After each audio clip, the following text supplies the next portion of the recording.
Unbelievable. I can't believe people had that kind of reaction or that they even remember us. We are so back. We're back, baby. We're back. We're back. COVID took us out of the game for a while, But this is welcome, folks, to Popcorn, the show in which we discuss all manner of things pop culture. So mostly movies, but a lot of other stuff. It's a wonderful program. A little history. If any of you are returning viewers, that's great. But we started this back in 2007, and it was you and a gentleman named Skylar. I was behind the scenes helping out with the production, and then from there I joined up. We had some co-hosts, and I think 2019 is maybe right before COVID, just things got busy. We kind of put it on the back burner, and now we're back. We've decided to come back on YouTube, not the charter cable station we used to air on. That's right. We no longer have that cable access, whatever.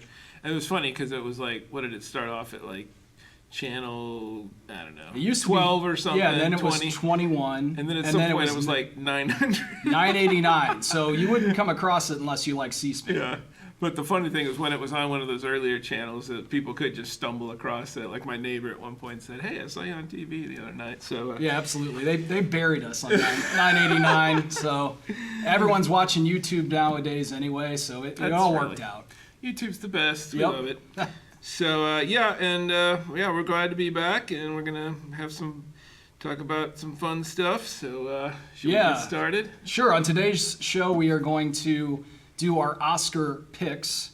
I use air quotes because I don't normally watch the Best Picture nominees. Not out of choice. It's just I'm not that much of a cool film buff like you are.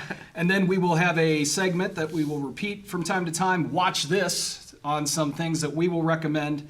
And then finally, we have to give an in memoriam to an excellent director who passed away recently, and we'll get to that later.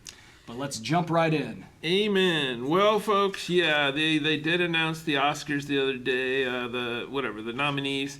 And here, I'll just run down quickly the top. We're just going to cover the Best Picture nominees. So we got Anora, The Brutalist, A Complete Unknown, Conclave, Dune Part 2, Emilia Perez, that's the correct way to say it, I'm Still Here, Nickel Boys, The Substance, and Wicked, and I've probably seen about half of those, and the only one I would fully endorse would be A Complete Unknown. So that's the one. Is Nickel Boys a Nickelback documentary? Yeah, I think so. Yeah, okay. They really captured the whole spirit of those guys, the struggles they went through, the rehab. Yeah, we talked before the show, so I don't want to go through and pretend I know what I'm talking about and make picks. Mm-hmm. So Dune 2 is the one I saw, and we saw it together. Right.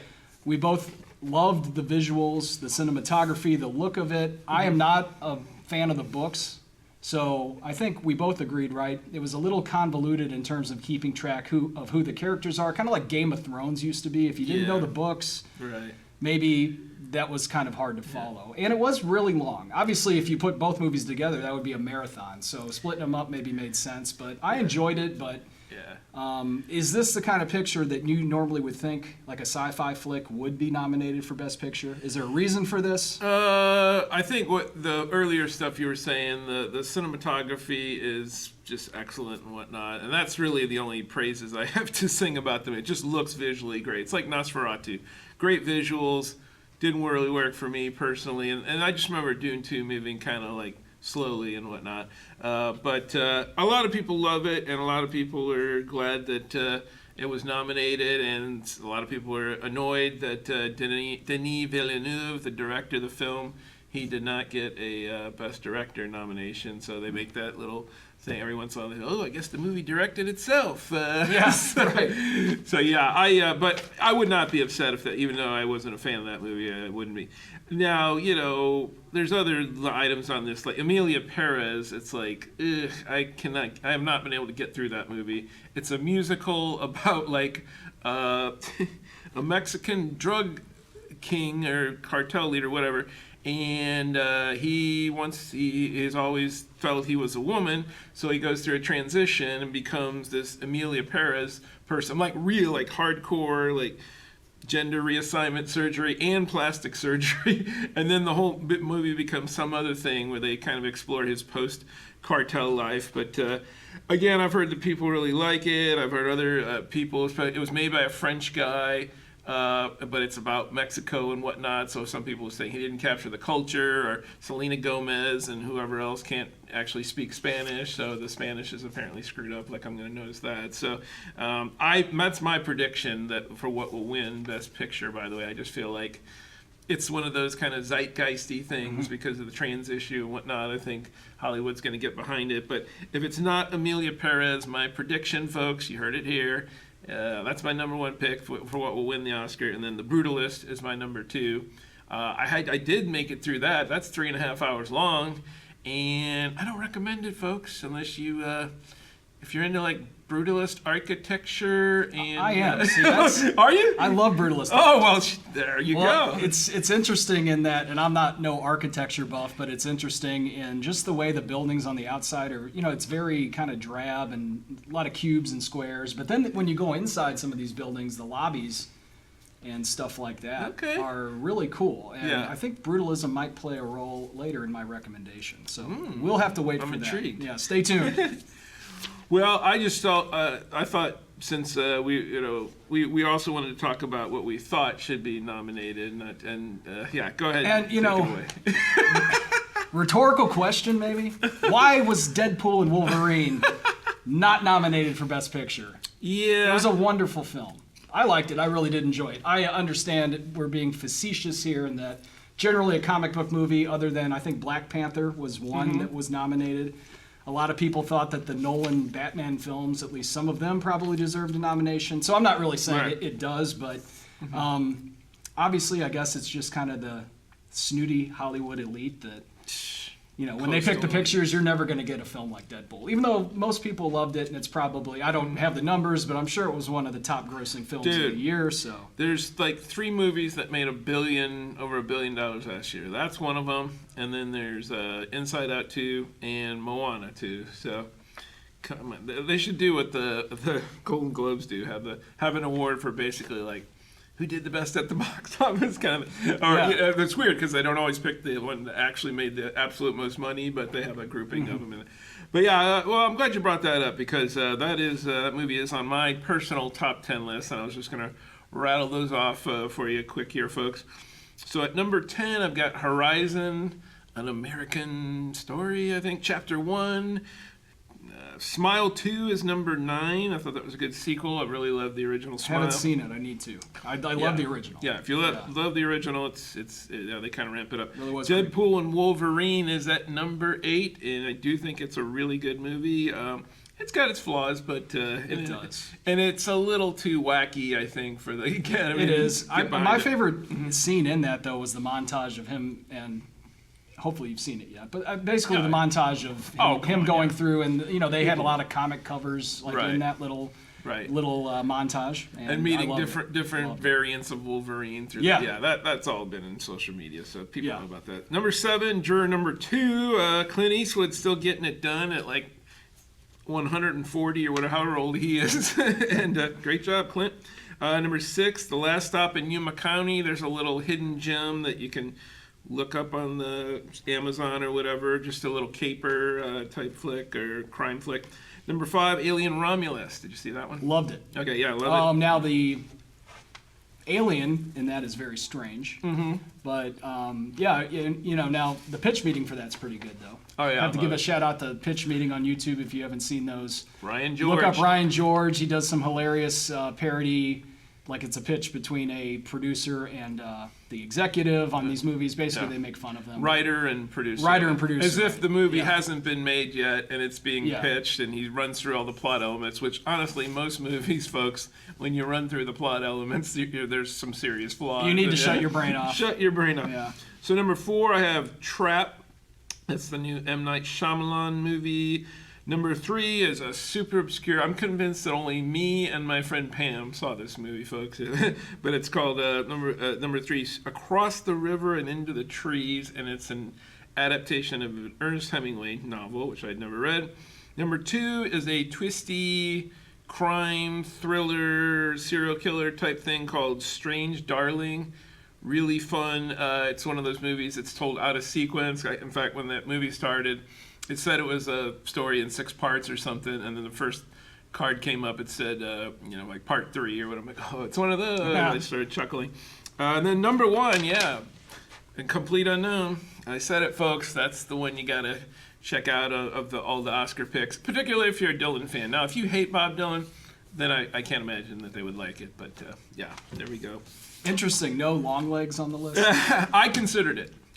Honorable mention to Longlegs. I'm trying to think if there's any other honorable mentions. I needed to rewatch that to see if, but I never got a chance to rewatch it. I mean, the feel of that movie, it kind of reminded me of Silence of the Lambs, of course, like building up to it, and the feel of it, and again, the lighting and the color grading and everything, and loved it. Now, when Nicolas Cage gets into the picture later, he really takes it over the top, and I know that's how he is. That lost me a little bit. Let me in. Yeah. He does some kind of weird singing. The makeup, though, is it's creepy. Yeah. So that I would recommend that one. I could at least throw my 2 cents in on that. If they gave out awards for best promo advertisements or whatever, best promotional thing for a movie, that one would be the winner of the year, because I mean there was just a cool mystique created about it. And one of the things they did is they did not reveal all that.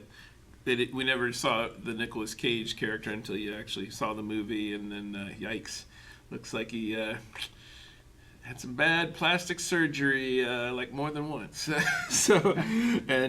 just he cuts it up. I mean he goes maybe pushes it a little too far at one point, but good stuff, and especially like how that good ending to that really crazy ending. So, all right, well, I just wanted to point out that we did see the worst movie of the year together.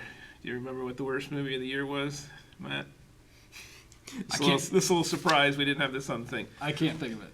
It's in the Sony Spider-Verse. Oh, okay, yes, Madam Web. Madam Web. It was bad. Thumbs way down. Give it a chance. The thing with that, what was so weird in it was the main villain. They basically did tracking on his voice the whole movie. Mm-hmm. So I don't know what happened. So everything he says is basically tracked later as a voiceover essentially, and it just sounded off. Like during the movie, you could tell that it didn't fit.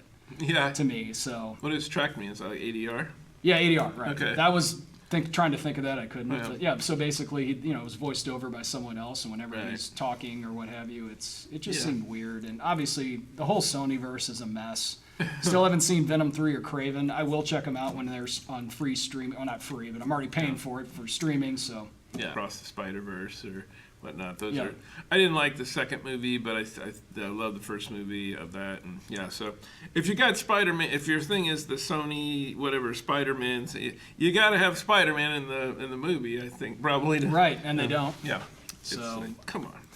Okay, so we can't recommend Madam Web. No, we can't. But now we're ready for another segment called Watch This. And my recommendation, I guess I'll start here. It's a TV show. On one hand, I don't feel like it's obscure at all because they've been promoting the heck out of it. Mm-hmm. And not just online. I know I search for it, so it's popping up on my algorithm, but I see commercials for it. And basically, though, everyone I talk to, I don't meet anyone who's seen this show, even though I feel like it's being promoted all the time. And that is Severance on Apple TV Plus. Maybe it's because people don't have Apple TV Plus. I think they have some of the best programming out right now, original television programming, so I'd recommend paying the monthly fee for that. And essentially, it is this dystopian workplace. The premise is that a company that's one of those huge tech and health companies, very creepy, and there is some sensitive work that they are doing, and the employees are severed in that their brain has a chip put into it, so when they're at work, they are kind of one person. When they're outside of work and they leave, they're another person. So same person, but the memories don't cross over. Right. And so, imagine when you walk into that door in AS1, when you go to teach your classes, you wake up, and you teach, and then you leave, you wake up as you leave that door. So that's kind of the premise.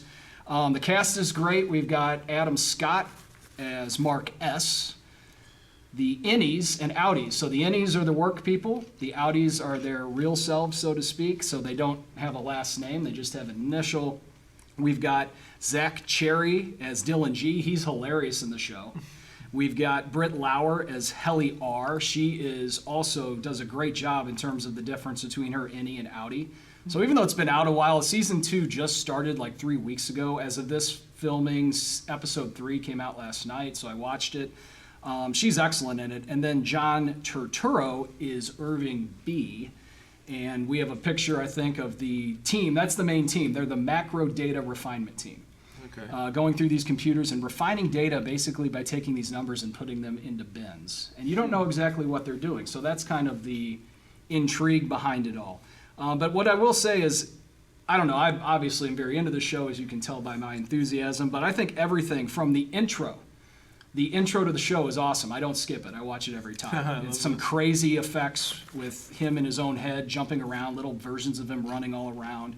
The theme music's great. The production design and performances, of course, are excellent. So this office space that they are in, it's very dystopian, white walls, fluorescent lights, green carpet. The technology all seems like it's something out of the late 70s, maybe early to mid 80s. The computers are using these huge monitors.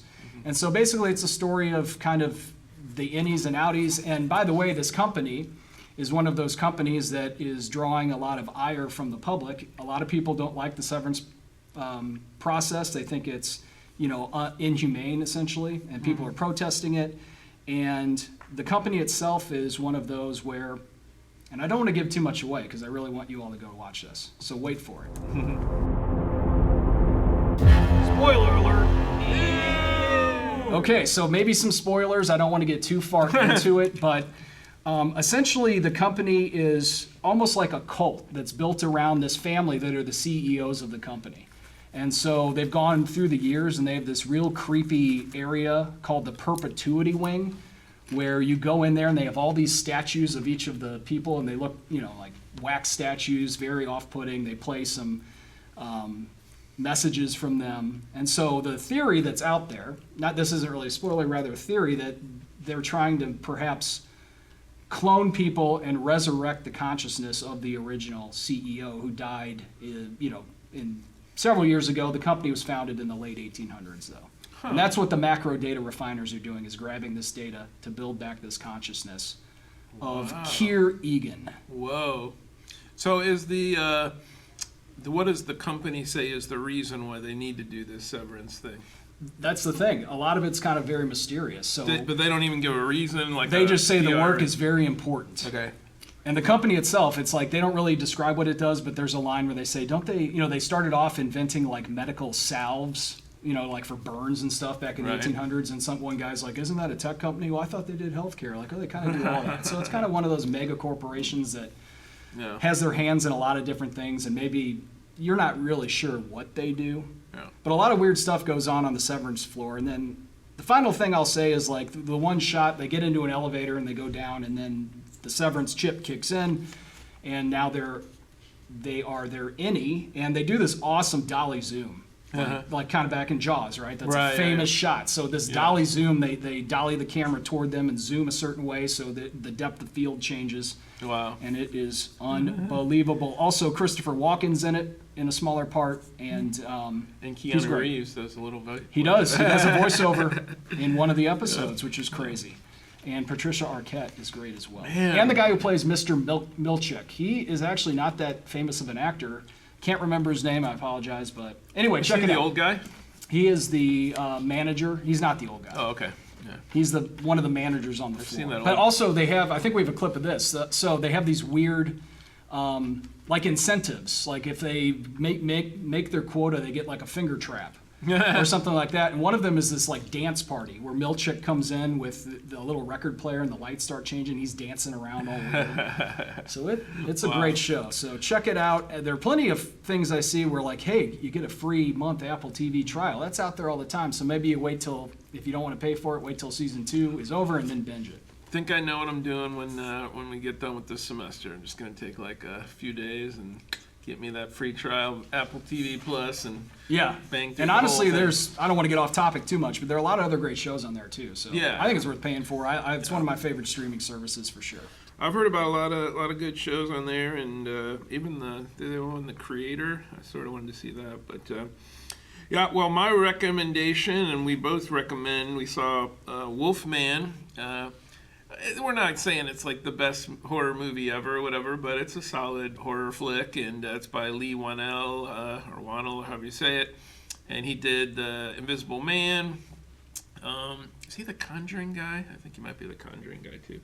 Either way, horror director, and I don't really have a ton else to say about it except if you're into Wolfman type stuff. It was a Universal picture, so was this, we made fun of it. Dark Universe. Right, the Dark It's back. Universe. They're just like us. They're back. The Mummy was awful, so they scrapped that. Except this movie tanked, so this they're is not back. kind of in that realm, but not really. So I assume it's already on streaming, folks, because at least a rent or whatever, because I don't think it did that well at the box office. But again, old-fashioned kind of horror. If you're into that. Yeah, the practical effects were great, and then how when he kind of is the Wolfman, the way he perceives the world. They did some crazy stuff with that. Yeah. Like if he's looking at someone, the way he hears what they're saying, how he sees them. It was weird. So. And then my personal pick would be Presence. This is a 2025 movie directed by Steven Soderbergh.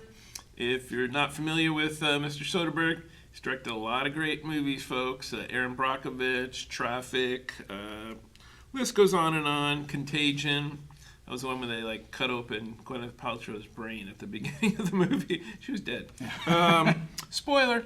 But yeah, the gag with Presence is that the whole movie is you're following the perspective of a ghost, and you don't know who the ghost is, and that's part of the whole mystery of who is this presence that's inhabiting this house, and why are they doing that? And really, it's kind of a family drama. So if you're into watching something like This Is Us or whatever, there's some family elements to it. In fact, I think one of the guys from This Is Us is in this. Lucy Liu is the mother, not winning any Mother of the Year awards, is Lucy Liu in this movie, but they have a troubled daughter who has feels like she has some kind of connection to the ghost. So I just thought it was a satisfying kind of mystery ghost story. I would not say it's scary at all. So if you're like, I don't want to go see horror movies because they're too scary. I mean, maybe if you really thought, did you think the original Paranormal Activity was scary? Not really. Yeah, I didn't think one. And that same thing with this movie. Not 1 second of it to me was scary. So if you go to horror movies for that, then maybe it's not your thing. But it's definitely one of those where, with Wolfman, you're going to see some gore, you're going to see some blood and whatnot. With this movie, there's just none of that. But it does get a little creepy at times. And I think, like I said, when you finally figure out, it's one of those that's somewhat ambiguous, but really they stick the landing. And thumbs up for Presence. And that one might also, again, I don't think it's been doing that well. At the January, as we know, is sort of the dumping ground of movies that they couldn't really turn. They're not really big tentpole movies. Absolutely. They're not Oscar movies, so they just okay, throw them down in January. So yeah, but those are our recs, folks. All right. Hope you check them out. Check them out now. Now. All right. Oh my God. Okay, well, we are wrapping things up, and we did want to, in our final word here, just give a nod to David Lynch, the wonderful director, passed away recently. And obviously, when any celebrity passes away, if I'm aware of who they are, you're sad to a degree. But this one really did hit me a little bit. I actually felt emotional because Twin Peaks is a show that I loved. I watched it with my mom, actually, so that brings up some memories there. And definitely out there. Obviously, David Lynch is one of those. He really is an artistic director. His stuff isn't for everyone. But Twin Peaks was, I think, one of the best television shows of all time. I would probably rank Severance above it. But Agent Dale Cooper and the Black Lodge and the Red Room and all of that. So, I recommend Laura Palmer. Who killed Laura Palmer? That was the question burning America back in the early 90s. Do you remember them saying, like, initially, the phrase, "it's happening again," come up at some point? Yeah, that was... In Twin Peaks? That's the pilot, yeah. Yes. Yeah, because they said that on the X-Files in the pilot episode, and I think they were just doing a nod to... I forget the exact context of it, but I think for sure that was in there. Yeah. I have heard great things about that. I personally could not get into the show, but I feel like I got to give it another shot at some point. And I really... So the weird thing is that after the show had finished, they aired... a movie came out called Twin Peaks Fire Walk with Me. Right. And that was like a prequel to everything, right? It was. So really, I mean, do you think if somebody's like watching the show, should they start with, like for the first time, should they start with Fire Walk with Me? Honestly, I'd watch it in the order they came out. Yeah. I do season 1, which was great. Season 2 really got weird. And I think David Lynch left after a couple episodes, so then it was Mark Frost doing a lot of it. And that turned in, I mean, the thing was they kind of solved the big mystery in season 1. So I think it was so popular, though, you know how it is, let's bring it back, we can make some money. And they didn't really have the plot points in season 2 that really hit. And then watch Fire Walk with Me. And then The Return was great. So it came back in 2017, I think, for season 3 on Showtime. Right. And 20 years later or whatever. And, honestly, it almost seemed like he probably did. The dude was a genius. He planned all that out. I mean, they were talking about 20 or 25 years later or whatever in the original seasons. And then that time has passed, and now it's back. Okay. Yeah. And that one was way out there, but all of it is. But yeah, and then there's some films he had obviously too. He directed either a Nike or Adidas commercial. Oh wow! So look that up on YouTube. Okay. It's not your typical shoe commercial. That's yeah, weird, and then Blue Velvet was great. Also, a lot of the same actors were in his pieces. Obviously, Kyle MacLachlan was in Blue Velvet. Obviously, Agent Dale Cooper in Twin Peaks, and then you wanted to talk about. Yeah, and I could be remembering this wrong, but I think I read, speaking of TV, I thought he initially was going to make a Mulholland Drive TV show, and then they converted it eventually to maybe it didn't get picked up, it was a pilot, and then he made a movie out of it. So if that's the case, it's very weird because, I mean, I love the movie, and that's really, in the Lynch canon, folks, or oeuvre, whatever you want to call it, my top recommendation would be Mulholland Drive, but yeah, I agree with Matt that Blue Velvet, good movie. Lost Highway, a little bit more difficult for me to figure out what's going on there, and I think definitely probably his last movie, I guess, Inland Empire. Right, I mean the Twin Peaks stuff came after that, the Return, but his last theatrical release movie I think was Inland Empire, shot in digital.